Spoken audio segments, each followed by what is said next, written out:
오늘도 변함없는 주님의 은총이 우리 아침 예배하시는 여러분 모두 가운데 풍성하게 넘쳐나시길 간절히 축원합니다. 특별히 우리 AOC 우리 청소년부 아이들도 함께 예배하고 있는데 우리 사랑하는 귀한 다음 세대들 가운데 하나님 말씀이 들려지고 그 말씀 부여잡고 이 험악한 세상에서 믿음의 승리를 이루어갈 수 있는 복된 하나님을 영화롭게 하는 축복의 세대가 되는 줄로 믿습니다. 오늘 말씀의 제목은 함께 항해하는 자입니다. 우리는 참된 교회라는 어떻게 보면 배에 함께 올라타서 항해하고 있습니다. 우리의 인생을 항해에 그렇게 비유하곤 하는데요. We sailing together입니다. 어떻게 여러분 잘 가고 있는 것 같습니까? 항해에 있어서 중요한 건 목적입니다. 이 목적이 분명해야 표류하지 않고 헤매지 않고 방향 잘 잡고 그렇게 갈 수 있다라고 생각이 되어집니다. 어떻게 여러분은 목적이 분명한지 모르겠습니다. 무엇을 위해서 또 무엇을 향해서 우리가 항해하고 있는지, 우리의 최종 목적지는 어디인지. 오늘 우리가 함께 읽은 사도행전 27장의 말씀을 보면 바울이 이달리아, 로마로 가기 위해서 배를 타고 항해하는 그런 내용의 말씀이 우리에게 전해지고 있습니다. 바울의 항해죠. 바울과 함께 배를 탄 사람들이 여러 사람들이 있습니다. 아마 저마다 배를 탄 목적, 항해하는 목적이 다르지요. 아마 물류를 운반하기 위해서 곡식이나 또 여러 가지 화물이나 아마 무역을 위해서 그 배에 탄 분들도 계실 겁니다. 그리고 당시 배의 가장 중요한 목적 중에 하나가 죄수를 호송하는 그런 역할로 그렇게 배를 타고 있기도 합니다. 그리고 여행을 하려고도 하고 또 어떤 돈을 벌기 위해서 아마 배를 타고 그렇게 가는 아마 그런 여정들이 있을 겁니다. 여러 가지 목적들이 있지만 하나님이 보시는 바울이 탄 배의 목적은 무엇이었습니까? 바울을 가이사 앞에 세우는 겁니다. 우리가 앞선 사도행전 23장 11절 말씀에 보면 하나님께서 바울에게 이렇게 이야기하십니다. 예루살렘에서 증언했던 것처럼 로마에 가서도 증언하게 될 것이다 라고 그렇게 말씀하고 있어요. 무엇을 증언합니까? 예수 그리스도를 증거하는 거죠. 복음을 전하는 겁니다. 하나님 나라 영혼 구원을 위해서 하나님께서 이 배의 항해를 분명한 이유와 목적을 두고 정하신 것을 보게 됩니다. 오늘 우리도 마찬가지예요. 여러분이 이 땅을 살아가는 우리의 인생의 항해의 여정 속에서 여러 가지 이유와 목적이 있을 수 있을 겁니다. 어떤 분은 돈을 많이 벌어야지, 또 건강해야지, 여러 가지 이 땅의 성공과 명예 그런 것들을 추구할 수 있을지 모르겠습니다. 그러나 분명한 것은 우리의 삶의 목적은 오직 예수 그리스도입니다. 우리의 항해의 끝은 오직 주님이셔야 됩니다. 우리가 그렇게 주님 앞에 결국 하나님 앞에 서게 될 것이기 때문에 그렇습니다. 하나님께서 보시는 내 삶의 항해의 목적, 우리 참된 교회의 항해의 목적은 오직 영혼 구원에 있습니다. 목적이 분명해도 방향을 잘 잡고 가도 늘 우리의 인생의 여정 속에서 순풍만 있는 것은 아닙니다. 때로는 참 우리가 감당할 수 없는 어렵고 힘겨운 그런 삶의 부분들의 문제를 맞닥뜨릴 수도 있습니다. 오늘 말씀 시작된 14절 말씀을 보면 이렇게 전하고 있어요. 얼마 안 되어 섬 가운데로부터 유라굴로라는 광풍이 크게 일어났다라고 전하고 있습니다. 유라굴로라는 광풍. 뉴질랜드 날씨를 참 종잡을 수 없어요. 어제 아이들과 AOC 예배를 드리고 집에 돌아가는데 거리에 바람이 얼마나 세차게 부는지 나뭇가지들이 많이 떨어져 있더라고요. 그래도 감사한 것은 제가 컨트롤할 수 있었습니다. 운전을 잘하고 그렇게 집으로 돌아올 수 있었어요. 근데 오늘 본문에 표현되어진 큰 광풍은 영어 성경 말씀을 보면 Wind of Hurricane Force라고 기록되어져 있어요. 다 이해되시죠? 한국에서가 아니라 여기서는 굳이 제가 해석하지 않아도 다 알죠? 아주 강력한 허리케인의 그 힘, 아주 강력한 바람이 지금 불고 있는 겁니다. 그러니까 속수무책이에요. 감당할 수 없습니다. 당시 아마 배에 여러 훈련된 또 지식과 경험이 가진 그런 사람들도 분명히 있을 수 있을 거예요. 그렇지만 그들이 할 수 있는 건 아무것도 없었습니다. 오늘 본문 15절부터 20절까지의 말씀이 바로 그런 말씀이에요. 정말 고군분투합니다. 정말 심히 애를 써요. 정말 할 수 있는 최선의 것들을 가지고 이 위기를 벗어나고자 그렇게 노력을 합니다. 그렇지만 할 수 있는 게 없었어요. 오늘 20절 말씀을 보게 되어지면 이렇게 전하고 있습니다. 여러 날 동안 해도 별도 보이지 아니하고 큰 풍랑이 그대로 있음에 구원의 여망마저 없어졌다라고 전하고 있습니다. 구원의 여망마저 사라져버렸대요. 기부어 포기했다라는 겁니다. 올 호프 모든 소망을 그들은 다 포기해버렸어요. 절망 그 자체였습니다. 어쩌보면 우리의 삶의 여정 속에서 우리 인생의 항해 속에서도 우리도 이런 일들을 때로는 겪을 수 있습니다. 우리의 힘으로 어찌할 수 없는 그런 상황들 말이죠. 깨어진 어떤 인간관계가 그럴 수 있고 붕괴된 결혼 생활이 그럴 수도 있습니다. 실직과 또 재정적인 어떤 공경이 있을 수도 있고 갑작스런 질병, 예기치 않은 사건과 여러 문제들이 우리 가운데 있을 수도 있습니다. 내 힘으로는 어찌할 수 없는 그런 부분들의 문제, 어느 정도까지는 컨트롤이 되는데 이건 더 이상 컨트롤할 수 없는 겁니다. 대표적인 것이 우리 자녀들이 그래요. 우리 자녀들 우리의 힘으로, 우리의 어떤 생각으로, 우리의 경과 연륜으로 내가 바라고 원하는 대로 그 아이들이 끌어가지는 않잖아요. 끌려가지는 않잖아요. 근데 여러분 한번 생각해 보세요. 지금 바울이 항해하는 이 여정이 하나님 말씀에 불순종하고 하나님의 뜻을 거역하고 요나처럼 니느웨로 가라는데 다시스로 가는 그런 여정이 아니잖아요. 하나님 분명 목적 부여잡고 그 말씀대로 순종하며 가는 그 항해 속에서 막다트린 그런 부분들입니다. 여러분 그럴 수 있습니다. 우리가 정말 하나님 앞에 헌신하고 충성하고 봉사하고 정말 믿음 생활 잘하는 가운데서도 때는 우리의 삶의 여정 속에서 내가 바라고 원치 않는 그런 일들이 있을 수 있습니다. 하나님의 뜻의 말씀에 순종하고 사명받아서 왔는데도 여전히 우리 삶이 순탄하지 않고 큰 광풍과 어려움의 문제가 분명 있을 수도 있습니다. 그때 우리는 부여잡아야 할 것이 있습니다. 때로는 이해되지 않고 납득되지 않는다 할지라도 하나님의 오르심을 우리는 믿고 기다리셔야 합니다. 정말 주님만을 바라보셔야 됩니다. 이것을 우리가 절대로 놓쳐서는 안 됩니다. 지금 내가 맡았던 이 사건과 이 문제가 나를 힘들게 하고 나를 고통스럽게 하고 그것 때문에 나를 망하게 하는 두려움의 사건이 아니라 이 사건 속에 담겨진 분명 하나님의 뜻이 있으니까 그 뜻을 부여잡고 믿음으로 나아가는 것, 이것이 너무나 중요합니다. 오늘 우리가 함께 말씀을 나누고자 하는 핵심은 바로 여기에 있어요.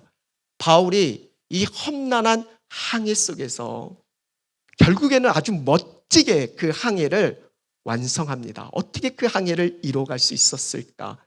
오늘 우리도 인생의 항해, 우리 같은 배를 탔잖아요.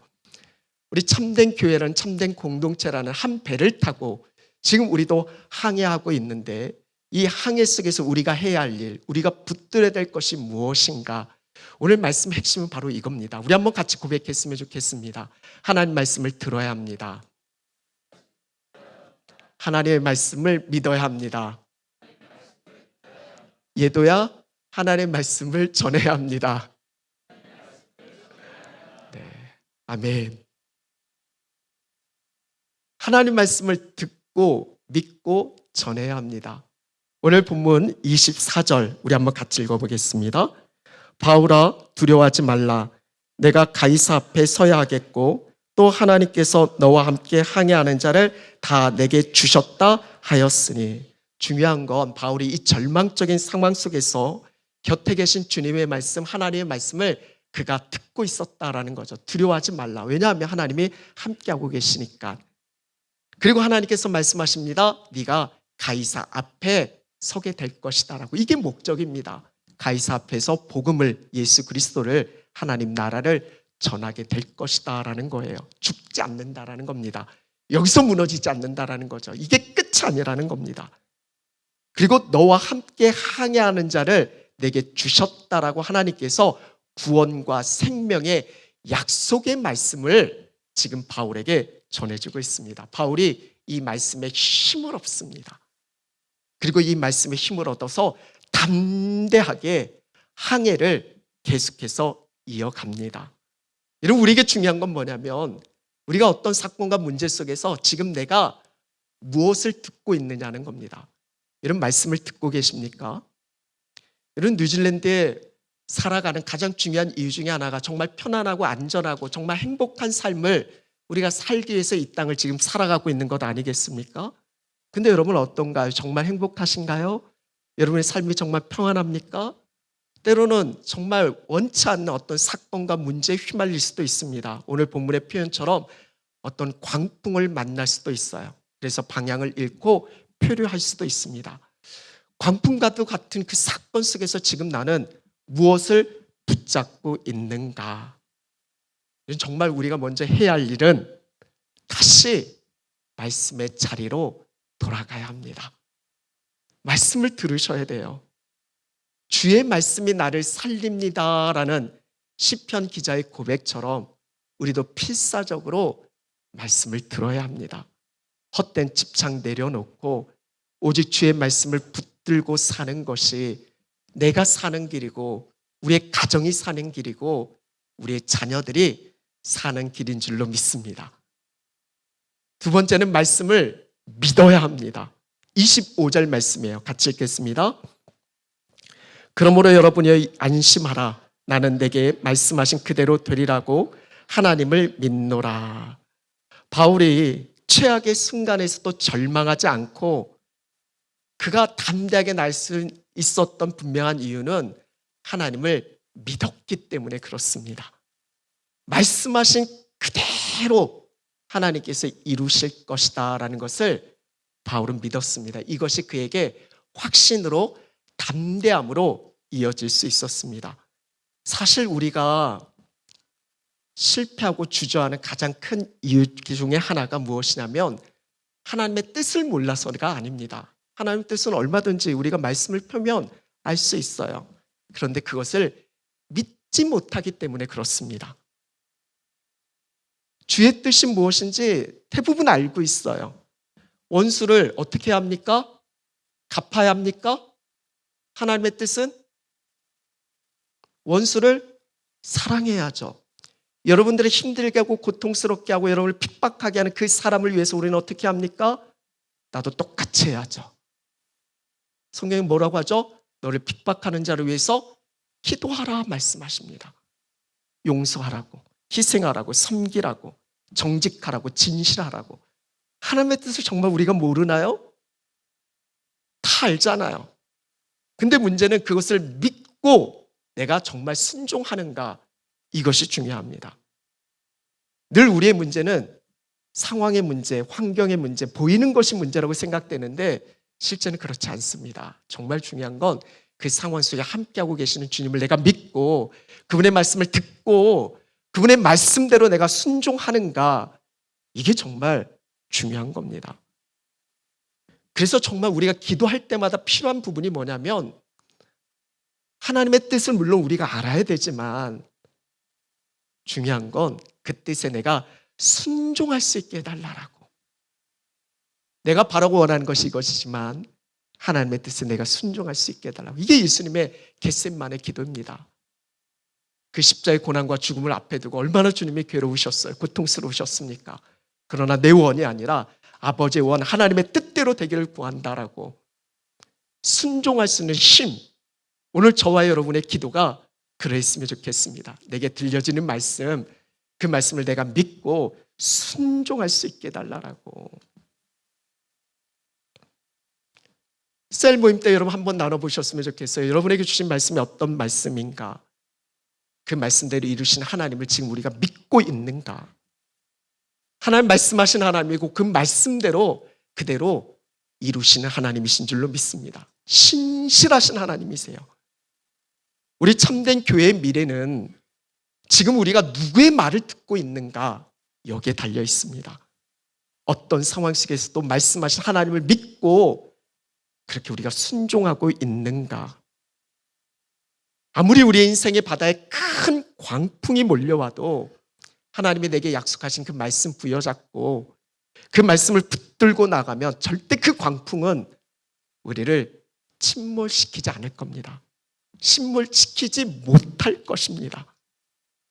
바울처럼 약속의 말씀을 붙들고 담대하게 믿음의 항해를 이어갑시다. 마지막으로 말씀을 전해야 합니다. 바울은요, 말씀을 듣고 믿는 데서 그치지 않고 이 말씀을 전했습니다. 오늘 본문 21절, 25절 말씀을 보면 반복적으로 표현되어져 있는 말씀이 있습니다. 오늘 이걸 여러분께 드리고 싶은 거예요. 저도 이 말씀을 선포하고 싶습니다. 한번 따라 볼까요? 안심하라. 옆에 계신 분들에게 안심하십시오. Keep up your courage입니다. 현아야, 맞게 했니? 표준 세번역 말씀을 보면 기운을 내십시오. 힘을 내십시오. 그냥 쉽게 할 수 있는 영어 cheer up. 힘내라는 겁니다. 용기를 내라는 거예요. 그냥 무턱대고 힘내라 용기 내라 한 게 아닙니다. 지금 바울은 위로와 소망, 지금 죽을 지경이에요. 다 모든 올 호프, 모든 소망을 다 사람들은 포기했습니다. 절망 그 자체의 상황이에요. 그 자체의 상황 속에서 지금 바울은 전하고 있는 겁니다. 안심하라. 이게 안심할 수 있는 상황입니까? 아니, 어떻게 안심이 돼요? 지금 난리인데. 안심의 근거가 어디 있습니까? 오늘 22절 끝에 말씀에 22절 안심하라 하면서 뭐라고 이야기하죠? 너희 중 아무도 생명에는 아무런 손상이 없을 것이다 라고. 25절 안심하라 하면서 하나님 말씀하신 그대로 될 것이다 하고 26절 마지막에 반드시 한 섬에 걸릴 것이다. 생명의 근원은 하나님께 있다라는 거예요. 그 하나님께서 우리의 생명을 지키고 보호하니까 절대로 여기서 무너지지 않는다라는 거예요. 안심하라 명할 수 있는 근거는 다름 아닌 하나님의 말씀에 있어요. 말씀을 근거로 해서 지금 바울은 안심하라라고 명하고 있어요. 지도자의 가장 중요한 덕목은 저는 이거라고 생각되어집니다. 두려움과 공포를 막 심어주고, 그게 아니라 어떤 상황 속에서도 우리와 함께 하신 하나님 계시니까 두려워하지 마. 그 하나님이 너를 사랑하시니까, 너를 기뻐하시니까 그 하나님 믿고 담대하게 그 삶을 이어갈 수 있도록 안심하라고 선포할 수 있는, 위로와 소망을 전할 수 있는 소망의 메신저, 이것이 리더 아니겠습니까? 오늘 셀 모임 다 시작할 겁니다. 우리 셀 리더들은 소망의 메신저가 되셔야 돼요. 이래서 안 돼, 저래서 안 돼, 그런 얘기 하시면 안 되고요. 할 수 있어. 우리에게 능력 주시는 주님이 우리와 함께하고 계시니까 안심해. 오늘 셀 모임에 가셔서 안심하라. 안 되면 레스토랑 가셔서 안심 스테이크를 드세요. 그래도 안심이 안 되면 저 찾아오세요.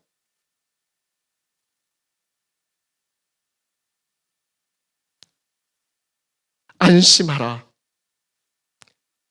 지금 여러분은 절망적 상황 속에서 낙심하고 고통스러워하고 있는 사람을 알고 계십니까? 그 인생의 항해 속에 큰 광풍 만나서 소망 잃고 어찌해야 할지 모르는 그 막막한 가운데 있는 사람 혹시 알고 계시나요? 소망을 갖고 이 땅을 밟았는데 이 땅에서 무너져서 어찌해야 할지 모르는 막막한 가운데 있는 그 영혼들을 혹시 알고 계시나요? 우리 그들을 어떻게 위로하고 격려할 수 있겠습니까? 하나님 말씀 들으셔야 합니다.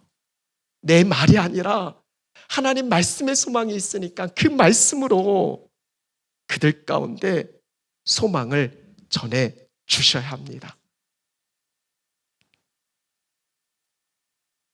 말씀을 마무리하려고 합니다. 24절 말씀, 저는 이 말씀 너무 좋아합니다. 우리 한번 같이 다시 한번 읽었으면 좋겠습니다. 여기서 바우라를 여러분 이름을 넣어서 한번 읽어보셨으면 좋겠어요. 우리 한번 같이 한번 읽어볼까요? 영광아 두려워하지 말라. 내가 가이사 앞에 서야겠고 또 하나님께서 너와 함께 항해하는 자를 다 내게 주셨다 하였으니 두려워하지 마. 반드시 하나님께서 우리와 함께하고 계시니까. 근데 저 이 말씀 너무 좋습니다. 하나님께서 너와 함께 항해하는 자 다 내게 주셨다. 내게 적용해 보세요. 하나님께서 나와 함께 항해하는 자 다 내게 주셨대요. 저 이것 때문에 왔습니다. 이 말씀 붙들고 왔어요. 여러분, 저 보면 안심 되십니까? 뭘 되긴 뭘 돼요. 제가 저를 봐도 안심이 안 돼요. 지난 일주일 이제 열흘 됐는데요. 여러분, 걱정스럽죠? 저도 제가 걱정스러워요. 제가 지난주에 사고를 쳤거든요. 아시는 분들만 아실 건데 제가 오픈합니다. 아무 생각 없이 교회 차에, 경유차에 제가 휘발유를 넣었어요. 멘붕이 왔어요. 한국 가고 싶다. 이게 뭐야? 아주 뭐 어떻게 해야 될지 모르겠는 거예요. 그렇잖아도 염려하고 걱정하고 계실 텐데 이건 뭐 더 걱정거리를 심어줬으니까 씁쓸하게 카페에 앉아서 생전 먹어보지 않은 롱블랙을 아주 쓰게 마시면서 괴로워하고 있을 때 참새 몇 마리가, 여기는 참새들이 왜 카페에 들어오는지 모르겠어요. 그때 하나님께 저에게 주신 말씀이 있습니다. 마태복음 10장 말씀. 두려워하지 마. 왜냐하면 너 참새보다 귀하거든. 이게 뭔 말인지 아세요? 참새 한 마리 가치는 정말 보잘것없어요. 옛날에 어렸을 적에 포장마차에서 한국에서요, 뭐 시키면 참새구이는 덤으로 줬어요. 참새구이 맛있거든요. 여기서는 큰일 나죠. 구워 먹었다가는. 왜 하나님이 참새보다 귀하다는 말씀을 하셨을까요? 참새 한 마리도 하나님께서 허락하지 않으면 땅에 떨어지지 않는데요. 하물며 우리의 인생은 나를 사랑하시고 나를 기뻐하시는 그런 존재인데, 우리를 향한 분명한 계획이 있고 목적이 있고 절대 우리 버려두지 않으세요. 하나님이 허락하지 아니한 사건은 있을 수 없어요. 그래서 하나님이 허락하신 거예요. 그래서 제가 경유차에 휘발유를 넣었어요. 하나님의 허락하신 가운데 있었던 사건이에요. 제게 있어야 할 사건이에요. 제가 교만하지 않도록. 뉴질랜드 너무 만만하게 봤거든요. 딱 왔더니 예전에 살았던 기억이 다 떠오르는 거예요. 사람들이 물어보면 걱정 없어요. 제일 쉬운 게 운전이에요.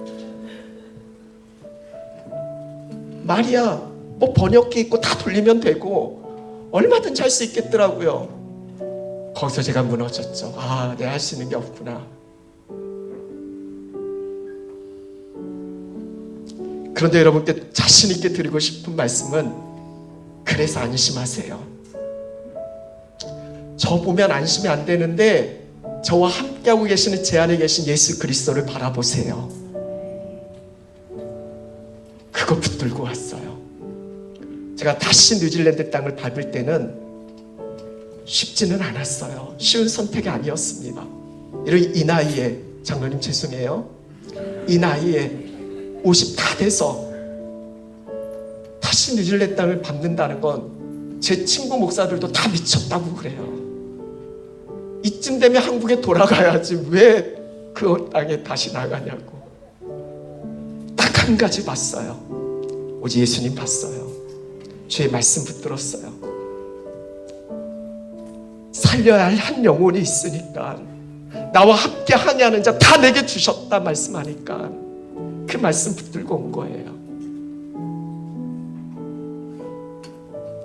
그 말씀 붙들고 최 목사님도 목포에 가셨어요. 정말 하나님의 부르심만 봤어요. 현실적인 거 하나도 안 봤어요. 다들 뭐 우리 자녀들 교육? 아니요. 애들 걱정 안 해요. 저희는 정말 주님 한 분만 보고 왔어요. 그래서 여러분께 안심하라 말씀드리고 싶은 거예요. 그래서 낙원교회도 안심이 되고 참된 교회도 안심이 되고 제가 떠나온 은광교회는 어떨까요? 거기도 안심이 돼요. 저녁마다 저를 위해서 참된 교회를 위해서 기도하고 계세요. 매일 저녁마다 눈물로 기도하고 계세요. 여러분들을 위해서 말이죠. 목사님 떠났으니까 다른 교회 그런 차원이 아니에요. 하나님 나라 바라보면서 우린 같이 항해하는 자거든요. 같은 교회예요. 그래서 안심이 돼요. 누구와 함께 하는지가 중요합니다. 아무리 큰 풍랑 만났어도 바울과 같은 이 한 사람 있으면 말씀을 붙잡고 그 중심을 잡고 그 삶을 해석해주고 그렇게 이끌어갈 수 있는 그 한 사람 있으면 사도행전 27장 항해가 끝날 때 마지막 44절 마침내 다 구조됐대요. 다 구원받은 겁니다. 바울 한 사람 때문에 276명 전체가 구원받은 거예요. 여러분 한 사람 때문에 여러분 가정이 구원받아요. 여러분 한 사람 때문에 여러분 직장이 여러분이 속한 살아가는 삶의 자리가 구원받는 겁니다. 이거 붙들고 가는 거예요. 나와 함께 항해하는 자 다 내게 주셨다고 했으니까 이거 놓치지 맙시다. 왜 표류하고 계세요? 왜 방향 잃고 어찌할지 모르고 막막하게 있어요? 우리의 주신 목적은 너무나 분명한데 내게 이 생명과 구원을 허락해 주셨는데 그거 붙들고 갑시다. 오직 예수뿐입니다. 우리 시간 마지막 찬양 함께 올려드릴 텐데 다 같이 자리에 있어 일어나셔서 같이 함께 찬양으로 올려드리고 같이 기도했으면 좋겠습니다.